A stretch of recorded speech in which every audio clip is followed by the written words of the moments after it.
Praise the Lord, praise the Lord, praise the Lord, praise the Lord, praise the Lord, praise the Lord, praise the Lord, praise the Lord. பரிசுத்தமில்லைங்க நல்ல பிதாவே, இந்த அருமையான நல்ல நேரத்துக்காக நன்றியோடுமே துதிக்கிறோமே ஸ்தோத்திரிக்கிறோம்.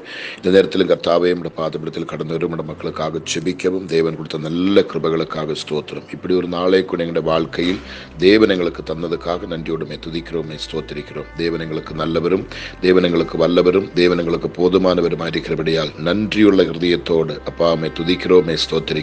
நீர் எங்களுக்கு நல்லவர், நீர் எங்களுக்கு வல்லவர், நீர் எங்களுக்கு மாறாதவர், ஆண்டவரே மாற்றம் இல்லாதவர், நீர் ஜீவிக்கிறவர், நீர் ஜீவாதிபதி அப்பா. நன்றியுள்ள உள்ளத்தோடுமே துதிக்கிறோம். ஒவ்வொரு பிள்ளைகளையும் உடைய பாதத்தில் கொண்டு வைக்கிற நேசப்பா. அவங்களோட தேவைகள், அவருடைய கஷ்டங்கள், அவருடைய கண்ணீர்கள், அவங்க புலம்பல்கள், அவங்களுடைய எந்த ஒரு விஷயமா இருந்தாலும் கர்த்தர்தாமே அற்புதகரமாய் அதிசயகரமாய் என் மக்களுக்கு விடுதலை கொடுத்து பலப்படுத்தி அனுகிரகித்து ஆசீர்வதித்து மேன்மைப்படுத்தும்படி ஜெபிக்கிறேன். ஜெபம் போய் சேர் இடத்துல எல்லாம் தெய்வ சமாதானம் உண்டாயிருக்கட்டும், நம்முடைய ஆளுகை உண்டாயிருக்கட்டும், நம்முடைய பாதுகாப்பு இருக்கட்டும், நம்முடைய ஐஸ்வர்யமும் கனவும் நம்முடைய சந்தோஷமும் பலனும் சுகமும் தீர்காயுசும் என் மக்களுக்கு உண்டாயிருக்கட்டும். ஒருவருக்குமே ஒரு கேடு வரக்கூடாது, ஒரு கண்களும் கலங்கக்கூடாது, ஒரு முகமும் வாடக்கூடாதப்பா. ஒருவருமே வெட்கப்பட்டு போகக்கூடாது, ஒரு ஆபத்து அனர்த்தம் ஒன்றுமே என் மக்களுக்கு வரக்கூடாது. கிருபைக்குள்ளே என் மக்களை மறைத்து கொள்ளுங்க, காத்து கொள்ளுங்க, வழிநடத்துங்க, ஆசீர்வதிங்க, நன்மை நிரப்புங்க, அடியானை பலப்படுத்தும். இயேசு கிறிஸ்துவின் நாமத்தில் பிதாவே, ஆமீன், ஆமீன், ஆமீன். ஆண்டவருடைய பரிசுத்தமுடைய நாமம் மகிமைப்படுவதாக. எம்ஏஜி ஹாஸ்பிட்டல் வாய்ஸ் மூலமாய் ஒரு விஷயம் கூடி உங்களோடு சேர்ந்து அல்ப நேரம் செலவழிக்க கர்த்தர் கொடுத்த கிருபைகளுக்காக தேவனை துதிக்கிறேன். உங்கள் அனைவரையும் நான் கிறிஸ்து இயேசுவின் நாமத்தில் வாழ்த்துகிறேன். இன்னைக்கு நம்முடைய ஜெபம் ஆரம்பித்து 1164 நாளுக்குள்ள நம்ம பிரவேசிக்க கர்த்தர் நமக்கு கிருபை செய்திருக்கிறார். நாம் இந்த தினங்களில் தானியேலின் புஸ்தகம் 6ஆம் அதிகாரத்தை தியானித்து கொண்டு வருகிறோம். இன்னைக்கு அதோட 13வது வசனத்தை நம்ம பார்க்க போகிறோம். 13வது வசனம். அப்பொழுது அவர்கள் ராஜாவை நோக்கி, சிறை பிடிக்கப்பட்ட யூதேயா தேசத்தின் புத்திரரில் தானியேல் என்பவன் உம்மையும் நீர் கையெழுத்து வைத்து கொடுத்த கட்டளையையும் மதியாமல் தினம் 3 வேளையும் தான் பண்ணும் விண்ணப்பத்தை பண்ணுகிறான் என்றார்கள். இதை கொஞ்சம் சிந்திக்கணும் பாருங்களேன். ஒரு ஜீவனுள்ள தேவனை நோக்கி ஒரு மனுஷன் ஜெபிக்கிறார். அந்த ஜெபத்தின் நிமித்தமாக தான் தானியேலுக்கு இவ்வளோ புத்தியும் இவ்வளோ ஞானமும் இவ்வளோ பாதுகாப்பும். அவன் ஒரு சிறை பிடிக்கப்பட்டவன். இந்த அற்புதமான ஸ்தானத்துக்குள்ள நிற்க காரணம் இந்த ஜெபமா என்பதை இவங்களுக்கு புரிந்து கொள்ளக்கூடிய தன்மை இல்லை. படித்தவங்க தான், மேதைகள் தான், பொறுப்பில் இருக்கிறவங்க தான், அதிகாரிகள் தான், எவ்வளோ இருந்தாலும் இந்த உண்மையான விஷயத்தை புரிந்து கொள்ளக்கூடிய ஒரு தன்மை இல்லை. தானியேல் கூப்பிடுற தெய்வம் ஆறு, அவருடைய சக்தி என்ன, அவருடைய பலன் என்ன, அவர் எப்பேர் பெற்றவர் என்பதை இவனங்களால் புரிஞ்சு கொள்ள முடியாதபடினால இப்படிப்பட்ட காரியத்தை செய்கிறாங்க. அவங்க பாருங்க, இதுக்கு முன்னாடியில் நம்ம பார்த்தோமே, ஒரு குற்றங்குடி தானியேலோட வாழ்க்கையிலே கண்டுபிடிக்க முடியாமல் இந்த குற்றத்தில் இவனை பிடிக்கலாம், இவனை என்ன தலைகளை இருந்தாலும் ஜெபத்தை நிறுத்த மாட்டாங்க. இது கேட்டுக்கொண்டிருக்கிற ஊழியர்கள், விசுவாசிகள் கவனிக்கணும். நம்ம எவ்வளோ சாக்கு போக்கு சொல்லி ஜெபிக்காமல் இருக்கிறோம் தெரியுமா? எவ்வளவு சாக்கு போக்கு சொல்லி ஜெபிக்காமல் இருக்கிறோம், எவ்வளவு சாக்கு போக்கு சொல்லி வேதம் வாசிக்காமல் இருக்கிறோம். ஊழியத்தில் இருக்கிற எத்தனை பேர்கள் உண்மை உத்தமமாக ஊழியம் செய்யாமல் இருக்கிறோம். தங்களுடைய சரீரத்துக்குள்ள சேஃப்டி, அந்த தூக்கம், ஓய்வு, ரெஸ்ட், இதுக்கெல்லாம் தான் நம்ம அநேகர் இடம் கொடுக்குறாங்க. சரீரத்தில் ஒரு சீனம் வரக்கூடாது, சரீரத்தில் ஒரு பலவீனம் வரக்கூடாது, ஹார்ட் ஒர்க் பண்ணக்கூடாது, டைமுக்கு நம்ம சாப்பிடணும், டைமுக்கு நம்ம ஓய்வெடுக்கணும், டைமுக்கு தூங்கணும். இதெல்லாம் தான் நம்முடைய காரியங்கள். அது நிமித்தம் நம்மளால் ஒரு முன்னேற்றத்தை அனுபவிக்க முடியல, ஒரு விடுதலை அனுபவிக்க முடியல, ஊழியத்தில் வளர்ச்சி இல்லை, ஊழியத்தில் வளர்ச்சி இல்லை. எவ்வளோக்கு எவ்வளோ கடினமாக நம்ம உழைக்கிறேனோ அதனோட ரிசல்ட் கர்த்தர் நிச்சயம் நமக்கு தருவாங்க. கர்த்தருக்கு ஸ்தோத்திரம். அப்படியானால் இங்கே தானியேலை இப்போ பார்க்கும் வேறொரு குற்றமும் கண்டுபிடிக்க அவங்க சொல்றா பாருங்களேன், நீர் கையெழுத்து வைத்து கொடுத்த கட்டளையையும் மதியாமல் தினமும் 3 வேளையும் தான் பண்ணும் விண்ணப்பத்தை பண்ணுகின்றான் என்றார். தினமும் 3 வேளையும். இதை நல்லா சிந்திக்கணும். என்ன பிரச்சனை வந்தாலும், என்ன போராட்டம் வந்தாலும் ஜெபிக்கிறவனை எவனும் தடுக்க முடியாது. ஜெபத்தினுடைய அந்த டேஸ்ட் ருசித்தவன், ஜெபத்தை அனுபவித்தவன், அந்த ஜெபத்துக்குள்ள இருக்கிற அந்த மகிமை, அந்த வல்லமை, அதனுடைய அந்த சந்தோஷத்தை அனுபவித்தவன் ஒரு காலத்தாலும் கழுத்திலே கத்தி வச்சாலும் அவன் ஜெபத்தை நிறுத்த மாட்டான். ஸ்தேப்பானை நம்ம அப்படிதான் பார்க்கிறோம். அந்த இறுதி நேரத்தில் அவனை கல்லெறிந்து கொல்லுகிற நேரத்தில் இப்படி ஜெபத்தை நிறுத்தல பார்த்தீங்களா? ஜெபித்துட்டே உயிர் விட்டார், முழங்கால் பண்ணிட்டு ஜெபம் பண்ணிட்டே ஜீவனை விட்டார்னு பார்க்கிறோமே. நம்ம இயேசு கிறிஸ்து எப்படி ஜெபத்தை நிறுத்தினாரா? கடைசி கெத்செமனாவிலே ஜெபித்த ஜெபம் என்ன? சிலுவையிலே ஜெபித்த ஜெபம் என்ன? கர்த்தருக்கு ஸ்தோத்திரம். இன்னைக்கு 7 வார்த்தைகளை சொல்லி நீங்க புகழ்ந்து நீங்க பேசுறீங்களே, அது எங்கேருந்து வந்த அந்த 7 வார்த்தை? எந்த சூழ்நிலையில வந்தது? அப்படின்னா ஒரு ஜெபிக்கிற மனுஷனுக்கு எனக்கு ஜெபிக்கக்கூடிய இடம் இல்லை, ஜெபிக்கக்கூடிய தனி அறை இல்லை, அல்ல ஜெபிக்கிறதுக்கு அது இல்லை, பலன் இல்லை, முட்டி போட முடியாது, அப்படி இப்படி ஜெபிக்கிறவன் சாக்கு சொல்ல மாட்டான். சாக்கு சொன்னா தானியேல் தான் சொல்லணும். தானியேல் வந்து ஒரு 30 நாள் லீவு போட்டா ஆண்டவர் தண்டிக்கவே மாட்டாங்க. ஆனா இந்த தானியேல் கூப்பிடுகிற தெய்வம் ஆர் என்பதை நிரூபிப்பதற்காக தான் என் தேவன் இதை அனுமதிக்கிறாங்க. நம்ம சும்மா ஜெபம் பண்ணிட்டு போய் பிரயோஜனம் இல்லை. ஜெபிக்கிறனோட வாழ்க்கையில் கொடிய சோதனை வரும். அந்த கொடிய சோதனை அவனுக்கு சாதனையாக மாறும். அப்பதான் எல்லாருக்கும் புரிவாங்க, ஐயோ இவன் ஜெபிக்கிற கடவுள் தான் உண்மையுள்ளவர், இவன் கூப்பிடுகிற கடவுள் தான் உண்மையுள்ளவன், இவன் ஆராதிக்கிற தெய்வம் தான் உண்மையுள்ளவன் சொல்லி அப்பதான் புத்தி தெளிவாங்க மக்களுக்கு. ஓகே, அப்ப சிலர் சொல்றாங்க, நாங்க ஜெபிச்சால் உடனே எங்களுக்கு அந்த சோதனை வருது, ஜெபிச்ச உடனே இந்த சோதனை வருது, ஜெபிக்காம இருந்தா பிரச்சனை இல்லை. ஒரு காலத்தோடு சொல்லக்கூடாது. சோதனையை வெல்லக்கூடிய ஒரே ஒரு ஆயுதம் ஜெபந்தான். பிசாசை வெல்லக்கூடிய ஒரே ஒரு ஆயுதம் ஜெபந்தான். பாபத்தை ஜெயிக்கக்கூடிய ஒரே ஒரு ஆயுதம் ஜெபந்தான். இந்த உலகத்தை ஜெயிக்கக்கூடிய ஒரே ஒரு ஆயுதம் ஜெபந்தான். ஜெபமே நம்முடைய வாழ்க்கைக்கு ஜெயம் என்று நம்ம வேதத்தில் வாசிக்கிறோம்.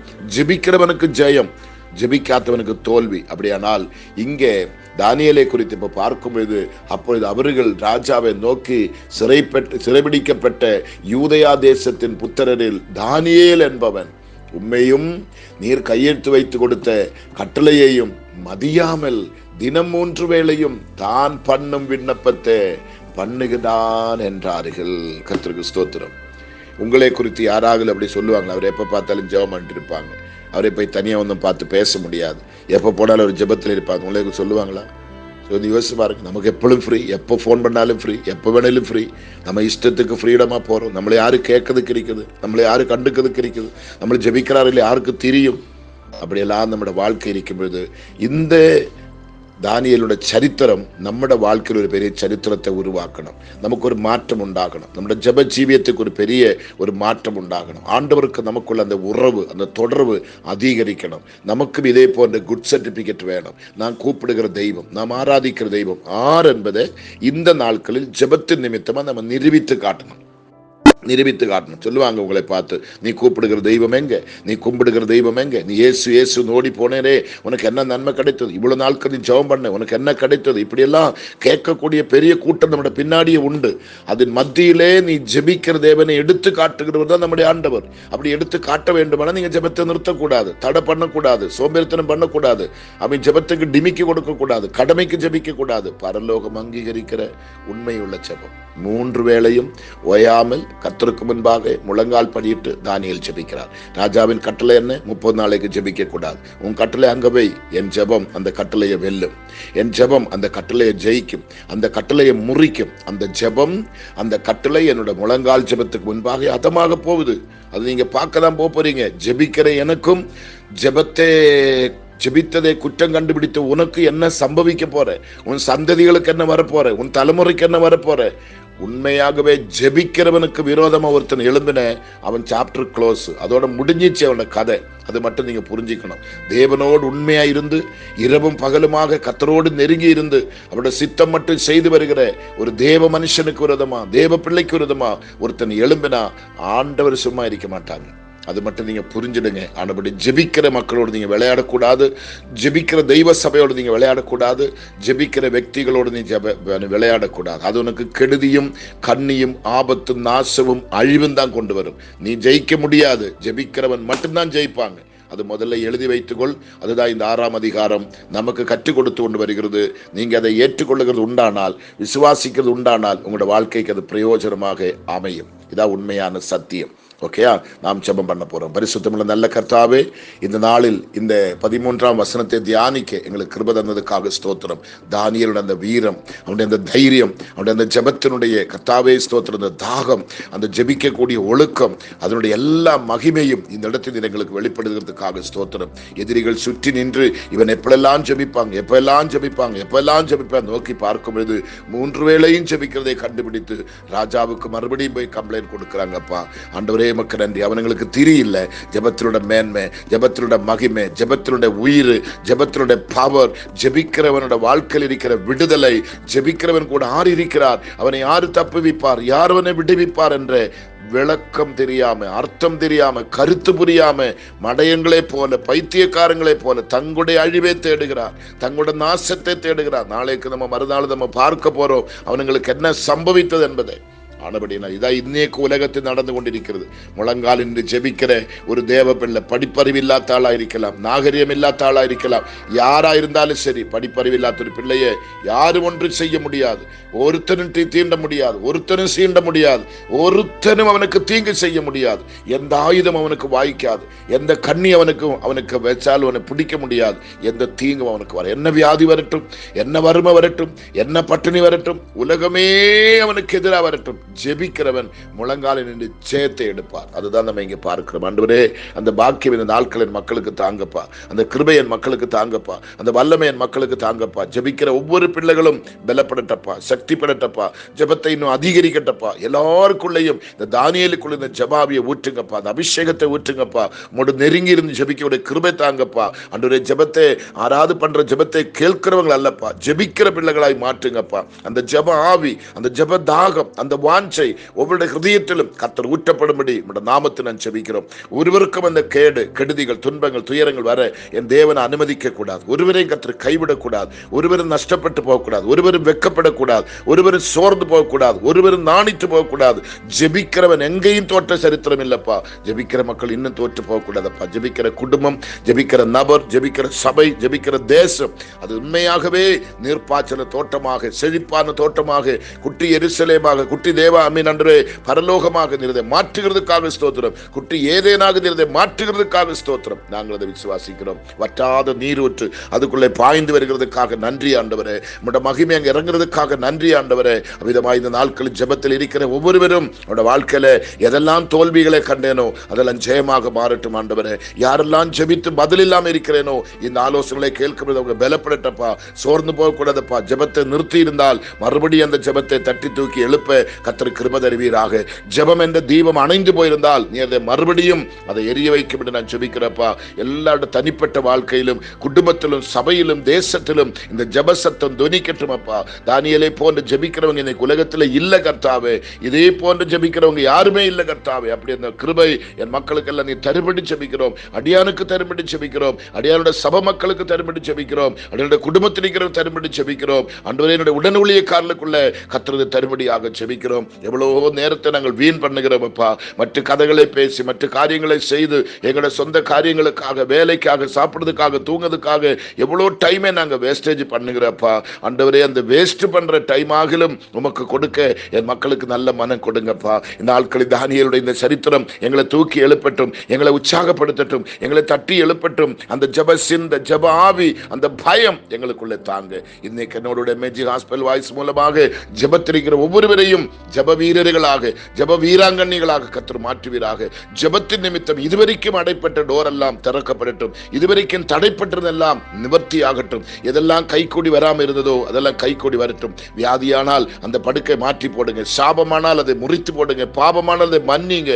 ரோகமானால் அதை தொலைத்து போடுங்கப்பா. வட்டினி வறுமையானால் அதுக்கு ஒரு முற்றுப்புள்ளி வைங்க. ஆசீர்வாதத்தின் அப்பத்தின் கோல் என் மக்களுக்கு எதிராக நீட்டும்படி நான் செபிக்கிறோம். ஒரு குடும்பத்திலும் கஷ்டம், பட்டினி, நிந்தனை, அவமானம், கேலி, பரிகாசம், கடன், சாபங்கள், வறுமைகள் எதுவுமே வேண்டாப்பா. ஒரு குடும்பத்திலும் கலகம் வேண்டாம். சமாதானத்தின் தேவன், அற்புதத்தின் தேவன், அதிசயத்தின் தேவன், மீட்பின் தேவன் இறங்கி வந்து அதிசயத்தை செய்யும்படி நம்முடைய நாமத்தை நான் செபிக்கிறோம். கர்த்தரை செய்கிறதுக்காக நன்றி. என் தேவனதை செய்கிறதுக்காக நன்றி. என் கர்த்தருடைய மகிமை அங்கே வெளிப்படுகிறதுக்காக நன்றி. என் தேவனுடைய வல்லமை அங்கே வெளிப்படுகிறதுக்காக நன்றி. நம்முடைய அற்புதத்தின் கரம், அதிசயத்தின் கரம், மீட்பின் கரம் இப்பொழுது வெளிப்படுகிறதுக்காக உமக்கு ஸ்தோத்திரம். ஒவ்வொரு மேலும் மகிமையுள்ள கரம் இறங்குவதாக. ஆண்டவரே, ஒரு அபிஷேகத்தை ஊற்றுவீராக, ஒரு அக்கினியை ஊற்றுவீராக, விடுதலின் கரத்தை நீட்டுவீராக. எல்லா பந்தனங்கள், சாபங்கள், பிசாசின் தொல்லைகள், தூக்கங்கள், மயக்கங்கள் ஜெபிக்க ஆரம்பிக்கும் கொட்டாவி விடுகிறது. அன்று தூக்கம் வருகிறது, மயக்கம் வருகிறது. பைபிள் எடுத்து படிக்க ஆரம்பிக்கும் தூக்கம் கொண்டு வருகிற எல்லா பலவீனத்தின் ஆவி, அந்த சோம்பலின் ஆவி, தூக்கத்தின் ஆவிகள் மக்களை விட்டு வெளியே போகட்டும். ஒரு விழிப்பின் ஆவி, உணர்வுள்ள ஆவி, ஜீவனுள்ள ஆவி என் மக்களுக்கு தரும்படியாக ஜெபிக்கிறோம். ஐயோ, நான் ஜெபிக்காமல் இருந்தால் அது பெரிய பாவம். நான் ஜெபிக்காமல் இருந்தால் பெரிய ஆபத்து. எனக்கு கொடிய ஆபத்து ஏற்படும், எனக்கு கொடிய வேதனை ஏற்படும், பெரிய நாசம் உண்டாகும், நான் இந்த பூமியில நிலைச்சு நிற்க முடியாது, சாத்தானை எதிர்க்க முடியாது, எதிரிகளை எதிர்க்க முடியாது, எதையும் நான் மேற்கொள்ள முடியாதுள்ள பயம் என் மக்களுக்கு தாங்கப்பா. ஆண்டவரே எமக்கு நன்றி அப்பா. 3 வேளையும் ஜெபிக்கிற அனுபவம் எல்லாரோட வாழ்க்கையில கொண்டு வாங்க, கொண்டு வாங்க, கொண்டு வாங்கப்பா, கொண்டு வாங்கப்பா. கர்த்தாவே இந்த கிருபையன் மக்களுக்கு தாங்கப்பா. இந்த 6ஆம் அதிகாரம் முடிகிறதுக்குள்ள மக்கள் எல்லாம் விடுவிக்கப்படட்டும், மீட்கப்படட்டும், ஒரு பெரிய அற்புதம் நடக்கட்டும், எல்லாரோட வாழ்க்கையும் ஜெயமாக முடியட்டப்பா.